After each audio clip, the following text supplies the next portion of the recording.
War అకాడమీకి స్వాగతం. UPSC, TGPSC, APPSC మరియు అన్ని ప్రభుత్వ పరీక్షల తయారీకి మీ నమ్మకమైన గమ్యం. స్వాగతం. ఈరోజు మన చేతిలో కొన్ని ఇంగ్లీష్ గ్రామర్ ప్రశ్నలున్నాయి. నమస్కారం. అయితే ఇది కేవలం ఒక క్విజ్ కాదు. అంటే సరైన సమాధానం చెప్పి మార్కులు వేసుకోవడం మన లక్ష్యం కాదు. కరెక్ట్. ప్రతి వాక్యం వెనుక ఉన్న తర్కాన్ని, ఆ చిన్న చిన్న పదాలు మన సంభాషణలో ఎంత పెద్ద మార్పును తీసుకొస్తాయో లోతుగా చూద్దాం. తప్పకుండా. నేను ప్రశ్నలు అడుగుతాను, మీరు వాటి వెనుక ఉన్న నియమాలను, వాటి ప్రభావాన్ని విడమర్చి చెప్పండి. మొదలు పెడదాలా? తప్పకుండా. వ్యాకరణం అనేది నియమాల జాబితా కాదు. అది మన ఆలోచనలకు స్పష్టతనిచ్చే ఒక సాధనం. ఆ సాధనాన్ని ఎలా వాడాలో చూద్దాం. సరే, మొదటి ప్రశ్నతోనే ఆరంభిద్దాం. ఇది ఆర్టికల్స్కి సంబంధించింది. ఖాళీని పూరించండి. Can you switch on the button? మన ఆప్షన్లు a, an, the, no article. చాలా ప్రాథమికంగా అనిపిస్తుంది, కానీ ఇక్కడే చాలామంది తప్పు చేస్తుంటారు. నిజమే. ఇక్కడ సరైన సమాధానం ద. ఓకే. ఫ్యాన్ బటన్ కావచ్చు. ఇక్కడ ద వాడటం ద్వారా మనం ఒక నిర్దిష్టమైన అంటే స్పెసిఫిక్ వస్తువు గురించి మాట్లాడుతున్నామని సూచిస్తున్నాం. ఒక్క నిమిషం. అంటే నేను ఏ బటన్ అని వాడితే ఏమవుతుంది? మంచి ప్రశ్న. మీరు కెన్ యూ స్విచ్ ఆన్ ఆ బటన్ అని అడిగారనుకోండి, వినేవారికి అయోమయం వస్తుంది. ఏ బటన్? ఈ రూంలో చాలా బటన్లున్నాయి, వాటిలో ఏదైనా ఒకటా అనిపిస్తుంది. అవును కదా. ఏ లేదా యాన్ అనేవి ఏదైనా ఒకటి అంటే ఎనీవన్ అనే అర్థాన్ని ఇస్తాయి. ఇక్కడ అది సందర్భానికి సరిపోదు. మరి మిగతా ఆప్షన్లు? ఇక బటన్ హల్లు శబ్దంతో మొదలవుతుంది కాబట్టి యాన్ వాడలేము. అలాగే బటన్ అనేది లెక్కించగల ఏకవచన నామవాచకం అంటే కౌంటబుల్ సింగ్యులర్ నౌన్. దాని ముందు ఏదో ఒక ఆర్టికల్ ఖచ్చితంగా ఉండాలి. కాబట్టి నో ఆప్షన్ అనే ఆప్షన్ కూడా తప్పన్నమాట. చాలా స్పష్టంగా ఉంది. ఆ ఒక్క పదం సంభాషణలో ఎంత క్లారిటీ ఇస్తుందో అర్థమైంది. ఇప్పుడు ఇదే ఆర్టికల్స్పై మరో ప్రశ్న అడగండి. There is dash amazing opportunity knocking your door. ఆప్షన్లు మళ్ళీ అవే: ఏ, యాన్, ద, నో ఆర్టికల్. ఇక్కడ సమాధానం యాన్. అమేజింగ్ ఏతో మొదలవుతుంది కాబట్టి చాలామంది అలాగే అనుకుంటారు. అది నిజమే. కాని అసలైన నియమం అక్షరం కాదు, శబ్దం. అమేజింగ్ పలికినప్పుడు ఆ అనే అచ్చు శబ్దం వస్తోంది. అచ్చు శబ్దం. ఓకే. అవును. ఇంగ్లీష్లో అచ్చు శబ్దాల అంటే వవల్ సౌండ్స్ ముందు యాన్ వాడతాము. ఉదాహరణకు ఆర్ అనే పదం హెచ్తో మొదలైనా పలికేటప్పుడు అవర్ అని అచ్చు శబ్దంతో మొదలవుతుంది. అందుకే యాన్ ఆర్ అంటాము. మరిక్కడ ద ఎందుకు వాడకూడదు? అది కూడా ఒక అవకాశమే కదా. ఎందుకంటే మనం ఆ అవకాశం గురించి మొదటిసారి ప్రస్తావిస్తున్నాము. వినేవారికి దాని గురించి ముందే తెలీదు. There is an amazing opportunity అని చెప్పి ఆ తర్వాత దాని గురించి వివరిస్తాము. అంటే ముందు మాట్లాడి ఉంటే ధా వాడచ్చా? ఖచ్చితంగా. ఒకవేళ మనం దాని గురించి ముందే మాట్లాడి ఉంటే అప్పుడు did you take the opportunity I told you about అని అడగవచ్చు. అప్పుడు అది నిర్దిష్టమైనదవుతుంది. మొదటిసారి పరిచయం చేసేటప్పుడు ఏ లేదా యాన్ వాడతాం. అర్థమైంది. పునాది లాంటి ఆర్టికల్స్ నుండి కొంచెం ముందుకు వెళదాం. ఇప్పుడు ప్రిపోజిషన్స్, పదాల ఎంపికపై దృష్టి పెడదాం. ప్రశ్న 3. Apple has become the dash major firm to halt all product sales dash Russia. Options. ఆప్షన్లు: latest, at, later, at, latter, in, latest, in. Okay.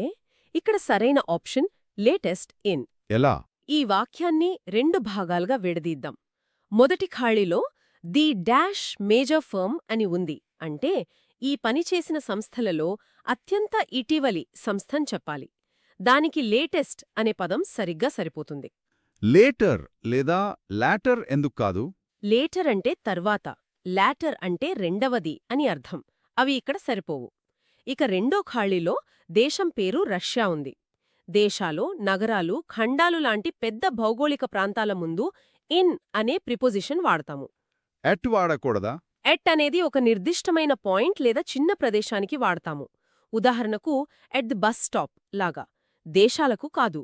కాబట్టి లేటెస్ట్ ఇన్ అనేది సరైన జవాబు. ఈ ఇన్, ఆన్, ఎట్ కన్ఫ్యూజన్ చాలామందికి ఉంటుంది. దేశాల ముందు ఇన్ అనేది ఒక మంచి గుర్తు. ఇప్పుడు మరో క్లిష్టమైన వాక్యం చూద్దాం. ప్రశ్న 4. Tulip was dash ill and needed urgent medical attention but the dash doctors were 45 minutes away. ఆప్షన్లు: seriousness, near, serious, near by, seriously, nearest. సమాధానం సీరియస్లీ నియరెస్ట్. ఇక్కడ కూడా వాక్యాన్ని విడదీసి చూద్దాం. Tulip was hmm. ఇల్. ఇక్కడ ఇల్ అంటే అనారోగ్యంతో అనేది ఒక విశేషణం. Adjective correct. అవును, ఆమె పరిస్థితిని వివరిస్తోంది. అయితే ఆ అనారోగ్యం ఏ స్థాయిలో ఉంది, ఆ తీవ్రతను వర్ణించే పదం కావాలి. విశేషణం యొక్క తీవ్రతను చెప్పే పదాన్ని క్రియావిశేషణం అంటే యాడ్వర్బ్ అంటాము. సీరియస్లీ అనేది యాడ్వర్బ్. ఓహో. అదొక వాల్యూమ్ నాబ్ లాంటిది. ఇల్ అనే పదం యొక్క తీవ్రతను పెంచుతుంది.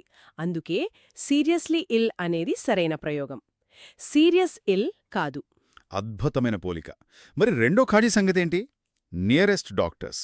అవును, రెండో భాగంలో the doctors were 45 minutes away అనుంది. అంటే అందుబాటులో ఉన్న డాక్టర్లలో అత్యంత సమీపంలో ఉన్నవారు అని చెప్పాలి.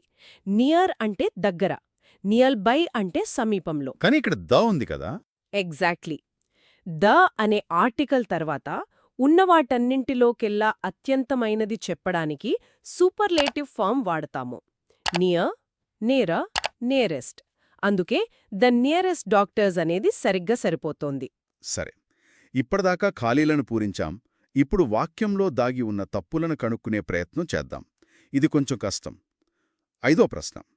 It is a grim reminder that countries have done few to keep the biggest risk factor for death. ఈ వాక్యంలో తప్పెక్కడుంది? తప్పు కంట్రీస్ హ్యావ్ డన్ ఫ్యూ అనే భాగంలో ఉంది. ఇక్కడ ఫ్యూ మరియు లిటిల్ అనే పదాల మధ్య ఉన్న తేడా చాలా సూక్ష్మమైనది, కాని చాలా ముఖ్యమైనది. ఏంటది? ఫ్యూ అనే పదాన్ని మనం లెక్కించగల నామవాచకాలతో, అంటే కౌంటబుల్ నౌన్స్తో వాడతాం.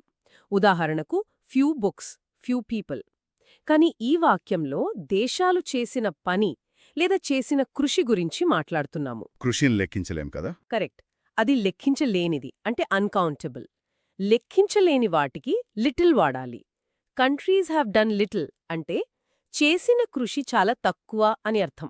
అంటే ఫ్యూ వాడితే అర్థం పూర్తిగా మారిపోతుందా? ఖచ్చితంగా.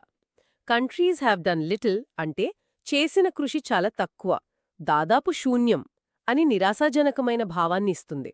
ఇది కేవలం వ్యాకరణం కాదు, వాక్యం యొక్క భావోద్వేగాన్ని మార్చేస్తుంది. ఇప్పుడు అంతమైంది. ఇంకో ఎర్రర్ డిటెక్షన్ ప్రశ్న. A study in 4 Indian states published on 2021 found high salt and sugar content in packaged food items. ఇది చాలా కామన్ మిస్టేక్. ఇక్కడ తప్పు ప్రిపోజిషన్లో ఉంది. పబ్లిష్డ్ ఆన్ 2021 ఆన్ కాదా? కాదు. సంవత్సరాల ముందు ఎప్పుడు ఇన్ వాడాలి. ఇన్ 1947, ఇన్ 2023 లాగా. ఆన్ అనేది నిర్దిష్టమైన తేదీలు లేదా రోజుల ముందు వాడతాము. ఉదాహరణకు ఆన్ మే 5th లేదా ఆన్ సండే. ఓకే. ఇన్ సంవత్సరమక్కకు, ఆన్ తేదీలకు. ఇది గుర్తుంచుకోవాలి. ఇప్పుడు క్రియలకు అంటే వర్బ్స్కి సంబంధించిన ఒక తప్పును చూద్దాం. 7వ ప్రశ్న. I didn't have any time to unpack my stuff when I landed in Dubai. ఈ తప్పు మొదటి భాగంలోనే ఉంది. I didn't had any. నేను కూడా ఇది వాడుతుంటానేమో అప్పుడప్పుడు. చాలామంది మాట్లాడేటప్పుడు చేస్తుంటారు. నియమం చాలా సులభం. డూ, డజ్, డిడ్ అనే సహాయక క్రియలు వాక్యంలో వచ్చినప్పుడు వాటి తర్వాత వచ్చే ప్రధాన క్రియ అంటే మెయిన్ వర్బ్ ఎప్పుడూ దాని అసలు రూపంలో ఉండాలి. బేస్ ఫామ్లో. V1 form. అవును. డిడ్ అనేది ఇప్పటికే భూతకాలాన్ని సూచిస్తోంది. కాబట్టి మళ్ళీ హ్యాడ్ వాడాల్సిన అవసరం లేదు. హ్యావ్ అనే బేస్ ఫామ్ వాడాలి. సరైన వాక్యం I didn't have any time. అంటే డిడింట్లోనే పాస్ట్ టెన్స్ ఉంది కాబట్టి మళ్ళీ హ్యాడ్ అనకూడదన్నమాట. ఇప్పుడు స్పష్టంగా అర్థమైంది. సరే, ఇప్పుడు సబ్జెక్ట్ వర్బ్ అగ్రిమెంట్ గురించి ఒక ప్రశ్న. Rahul usually go to school by bus but today his father dropped him. తప్పు. రాహుల్ యూజువలీ గో టులో ఉంది. ఇలా ఇక్కడ సబ్జెక్ట్ రాహుల్. ఇది థర్డ్ పర్సన్ సింగ్యులర్ కదా. అవును, హీలాగా. అవును. సింపుల్ ప్రెజెంట్ టెన్స్లో ఒక వాక్యం ఉన్నప్పుడు సబ్జెక్ట్ థర్డ్ పర్సన్ సింగ్యులర్ అయితే క్రియకు ఎస్ లేనా ఈఎస్ చేర్చాలి. ఇది బేసిక్ రూల్.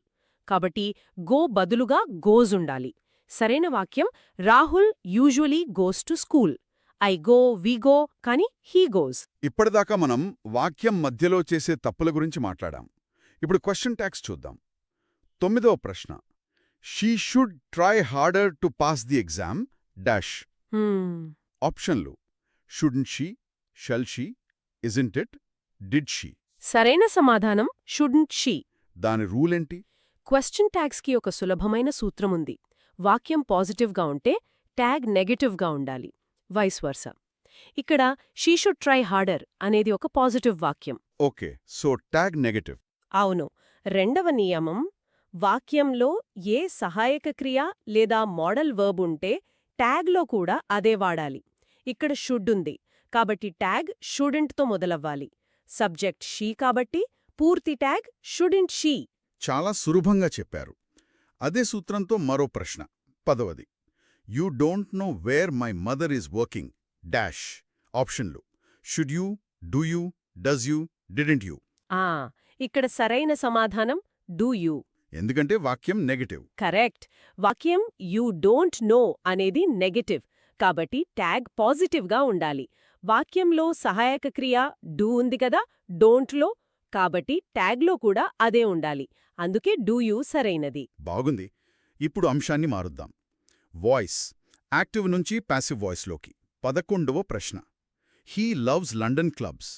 దీని ప్యాసివ్ ఫామ్ ఏది? దీనికి సరైన passive form London clubs are loved by him. Active వాయిస్లో సబ్జెక్ట్ పని చేస్తుంది, ప్యాసివ్ వాయిస్లో సబ్జెక్ట్ మీద పని జరుగుతుంది. ఓకే, సబ్జెక్ట్గా మారుతుంది. దీని formula object plus am is are plus V3 plus by plus subject. London clubs plural కాబట్టి ఆర్ లవ్డ్ వాడాలి. టెన్స్ మారకుండా స్ట్రక్చర్ మార్చడం ముఖ్యం అన్నమాట. ఇదే పద్ధతిలో మరో ప్రశ్న. ఐ విల్ హెల్ప్ హిమ్ అనే వాక్యానికి ప్యాసివ్ ఫామ్ ఏమిటి? దీని సమాధానం he will be helped by me. Future టెన్స్లో? అవును. ఈ యాక్టివ్ వాక్యం సింపుల్ ఫ్యూచర్ టెన్స్లో ఉంది. దీని passive voice formula object plus will be plus V3 plus by plus subject. So him అనేది హీగా మారుతుంది. దాని తర్వాత will be helped by me వస్తుంది. చాలా స్పష్టంగా ఉంది. ఇప్పుడు వ్యాకరణ నియమాల నుండి కొంచెం జాతీయాలు అంటే ఐడియమ్స్ వైపు వెళ్దాం. 13వ ప్రశ్న. టు కట్ సంథింగ్ అవుట్ అనే జాతీయమర్థమేమిటి? దీని అర్థం ఒక విషయాన్ని లేదా ఒక అలవాటును పూర్తిగా ఆపివేయడం లేదా తొలగించడం. ఉదాహరణకు I decided to cut out sugar from my diet అంటే నేను నా ఆహారం నుండి చక్కెరను పూర్తిగా తీసివేశాను అని. కేవలం తగ్గించడం కాదు, పూర్తిగా మానివేయడం. బాగుంది. మరో జాతీయం to have a crush on అంటే ఏమిటి? దీని అర్థం ఒకరిపై ప్రేమ లేదా బలమైన ఆకర్షణ కలిగి ఉండటం. అయితే ఇది సాధారణంగా లోతైన శాశ్వతమైన ప్రేమ కంటే ఒక తాత్కాలికమైన తీవ్రమైన ఇష్టాన్ని సూచిస్తుంది. ఓకే, ఇప్పుడు పదజాలం వైపొద్దాం. వ్యతిరేక పదాలు. 15వ ప్రశ్న. రెస్టివ్ అనే పదానికి వ్యతిరేక పదం ఏమిటి? ఆప్షన్లు వర్మెన్, హ్యాండ్ఫుల్, కంటెంప్ట్, డాసైల్. సరైన వ్యతిరేక పదం డాసైల్. రెస్టివ్ అంటే అదుపు చేయడానికి కష్టంగా, అసహనంగా, నిలకడ లేకుండా ఉండటం. ఒక తరగతి గదిలో పిల్లలు అల్లరి చేస్తూ ఉంటే వాళ్ళని రెస్టివ్ క్రౌడ్ అనొచ్చు. మరి డాసైల్ అంటే? దానికి పూర్తి వ్యతిరేకం. అంటే శాంతంగా, విధేయతతో, చెప్పిన మాట వింటూ సులభంగా అదుపు చేయగలిగేలా ఉండటం. అర్థమైంది. మరో వ్యతిరేక పదము 16వ ప్రశ్న. డిస్క్రెషనరీ అనే పదానికి వ్యతిరేక పదం ఏమిటి? ఆప్షన్లు పర్మిసివ్, పోరస్, కంపల్సరీ, ఆనరరీ. దీనికి సరైన వ్యతిరేక పదం కంపల్సరీ. డిస్క్రెషనరీ అంటే ఐచ్ఛికం కదా? అవును. అంటే అది ఒకరి ఇష్టానికి వదిలేసింది, తప్పనిసరి కానిది. ఉదాహరణకు ఆఫీసుల్లో ఇచ్చే డిస్క్రెషనరీ బోనస్. దీనికి పూర్తి వ్యతిరేకం కంపల్సరీ అంటే తప్పనిసరి, ఖచ్చితంగా చేయవలసింది. సరే, ఇప్పుడు స్పెల్లింగ్స్. 17వ ప్రశ్న. ఈ పదాలలో తప్పుగా స్పెల్లింగ్ చేయబడిన పదం ఏది? Dictionary, reference, creative, suggestion.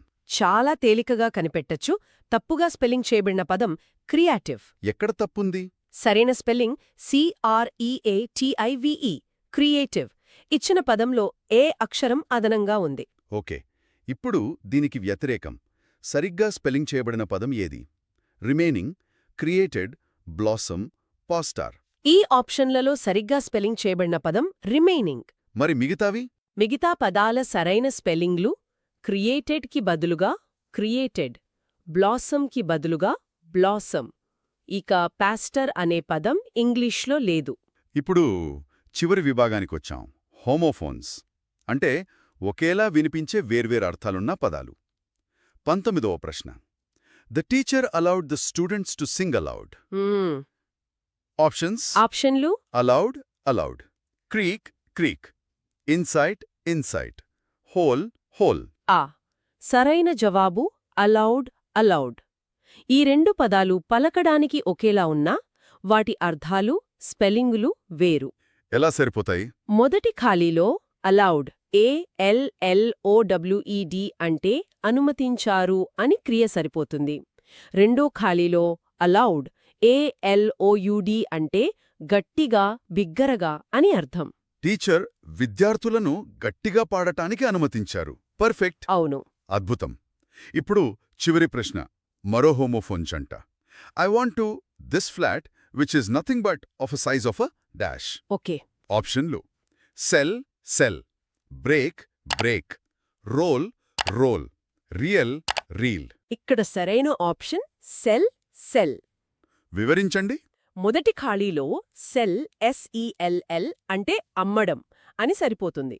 నేను ఈ ఫ్లాట్ను అమ్మాలనుకుంటున్నాను. రెండో ఖాళీలో ఉన్న వాక్యం ఆ ఫ్లాట్ ఎంత చిన్నదో చెబుతోంది. సెల్ CELL అంటే ఒక చిన్న గది, జైలు గదిలాంటిది.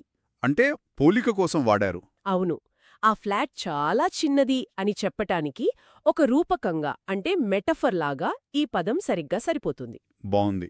ఈ ప్రశ్నలన్నింటినీ ఒకసారి తిరిగి చూస్తే ఇంగ్లీష్ గ్రామర్ అంటే కేవలం నియమాలు బట్టి పట్టడం కాదని స్పష్టమవుతుంది. ఆర్టికల్స్, ప్రిపోజిషన్స్, సరైన క్రియారూపాలు, పదజాలం ఇవన్నీ మన ఆలోచనలను స్పష్టంగా చేరవేయడానికి ఉపయోగపడే పనిముట్లు. నిజమే.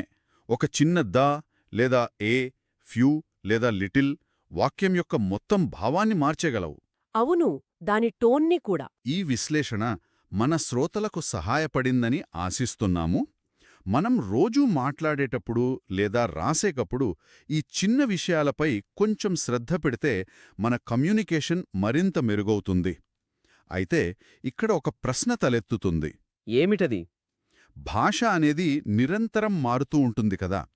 100 సంవత్సరాల క్రితం సరైనదిగా భావించిన వ్యాకరణం ఈరోజు తప్పుకోవచ్చు. మరి అలాంటప్పుడు వ్యాకరణ నియమాలను ఎంత కఠినంగా పాటించాలి? ఎక్కడ సృజనాత్మకతకు చోటివ్వాలి? ఈ ఆలోచనతో ఈరోజుకి ముగిద్దాం.